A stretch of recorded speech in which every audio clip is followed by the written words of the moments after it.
talking about processed foods and how we can incorporate this into your diet in a realistic way that you feel like you can be successful. And I asked a lot of you on a post recently in the group, what kind of processed foods do you love to include into your diet?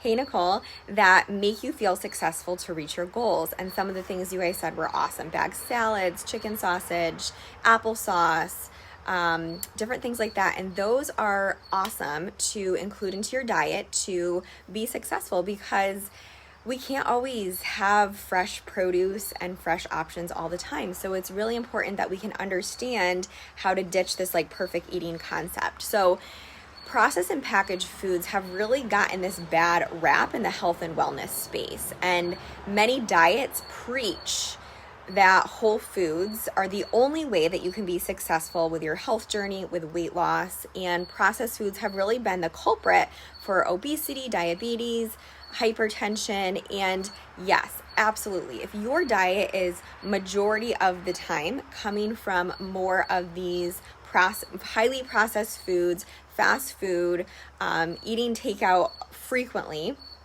which is happening more often because, we're home more. But at the same time, we're not at restaurants as much, so we are able to cook more from home. But this is the concept that I hear so often, and this is coming from like the Whole30 principle, where you have to only be eating these whole food sources or else you're not healthy or you can't be successful. And I really want to ditch that theory, because I hear so many women coming to me and they're like, I'm doing so well, I'm eating like really well, I'm eating fruits and vegetables, I'm eating protein, but then I'm finding myself completely binging or overeating these more highly processed snack items. And this is that concept of all or nothing thinking, that we're either eating perfectly or we're eating poorly. And we have to find that gray area, like everything that we're talking about. If you have been following me for a while, this is, really what I'm preaching is this middle ground that is this like beautiful space that we can feel comfortable and confident. So every food in our kitchen undergoes some sort of processing to end up in our kitchen. And this actually makes healthy eating realistic in our busy lives. And the term processed foods, what it actually means is this is including anything cooked, canned, frozen, packaged, or changed in any nutritional composition. And anytime we cook or bake foods, we're actually processing them. So this isn't a bad thing. This actually allows us to have a lot of different delicious, healthy options in our meals. So there's a spectrum, right? There's a spectrum from minimally processed foods to very highly processed foods.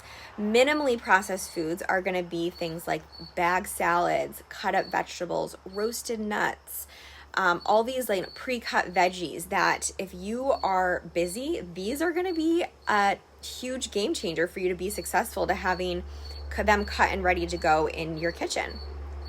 Then there's things that are processed at their peak nutritional quality and for freshness. So this is things like canned tomatoes, frozen fruits and veggies, canned tuna.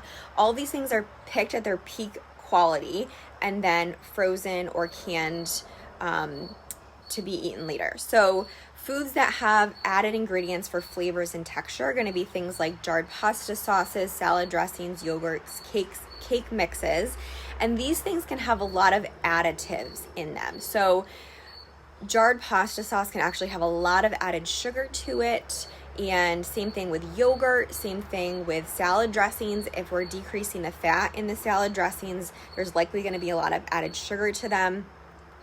And then our ready-to-eat foods are going to be crackers, granola, deli meats. And then our most heavily processed foods are going to be things like frozen pizza, microwave dinners, chips, those kind of things. So not that this is good food, bad food. This is a spectrum of foods. And all these foods can absolutely fit into your diet and be realistic. It's just understanding how to do this effectively that makes sense for you. So processed foods can actually help you meet more nutritional quality in your diet. And I'm a big proponent of frozen fruits and vegetables because they keep longer. You can grab them easily, mix them in stir fries, mix them in other foods. And especially when things are not in season, this is going to be a great opportunity to purchase these things.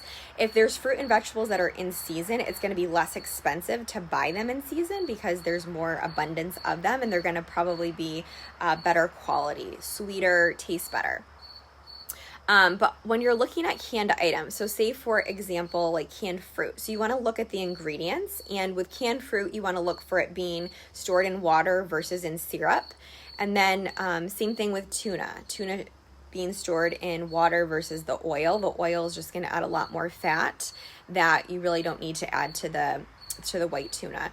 Frozen veggies, you want to look at the ingredients, and it should really only be that vegetable that you're purchasing in the ingredient list. And then you want to look for added sugar and sodium that are going to be hidden in some of these foods. So added sugar is not just added to sweets and baked goods.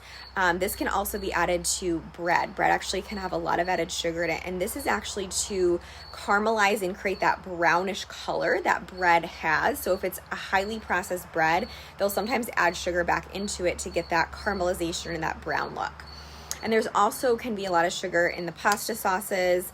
Diet salad dressings, if they're taking out the fat, a lot of these foods, they're likely adding a lot of sugar into them.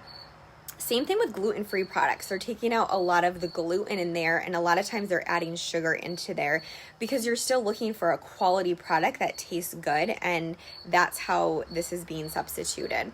Cereal, same principle, they can have a lot of added sugar. So again, added sugar is absolutely fine to include into your diet. You just want to be aware of like what you're eating and, you know, some better options that you can start to include. So if you look at the ingredient list, same thing, you want, and I just lost my connection there. I think it's back. So you want to look at the first few ingredients. The first 3 ingredients, they're listed by weight. So the first ingredients are going to be the most amount of quantity in that food. So if you're looking at, I have this applesauce here, for example. So this should be primarily the only ingredient in here is water and ascorbic acid. This is unsweetened, so there is no added sugar into this applesauce. If there was added sugar, it would be listed there. Yeah, I'm sorry. I think my connection went out. I'm out on my porch, so the connection might not be the greatest. Thank you for letting me know. Okay, so applesauce, I was saying, this is unsweetened, no added sugar to it, and there's still going to be carbs because there's carbs in applesauce, but carbs are not bad. We need them. And then the other thing you want to look at is sodium. So when you're looking at sodium in packaged foods, this is oftentimes added to increase the shelf life of that food.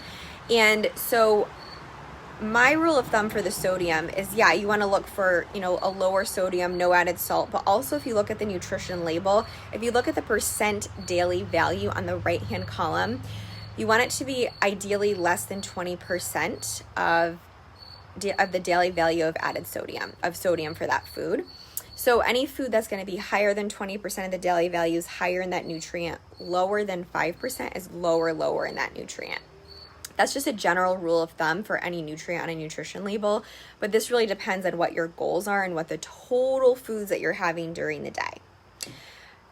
So the last tip that I have for you to including processed foods is if you are having a meal that is primarily a very highly processed food item. So for example, like you're making a frozen pizza, absolutely, this can fit into your diet. So in that meal, try to include another fresh item. So whether that be like a fresh salad or some veggies, cut up veggies with dip, or some kind of lean protein with that as well. That's going to help you balance out that meal, round it out, and you're not going to need as much of that processed food, and you're going to get some of these other higher quality foods. That being said, also, if you're having like, okay, fast food for one meal, try to look at the rest of your day and include some more whole food sources into your other meals for breakfast and lunch, for example.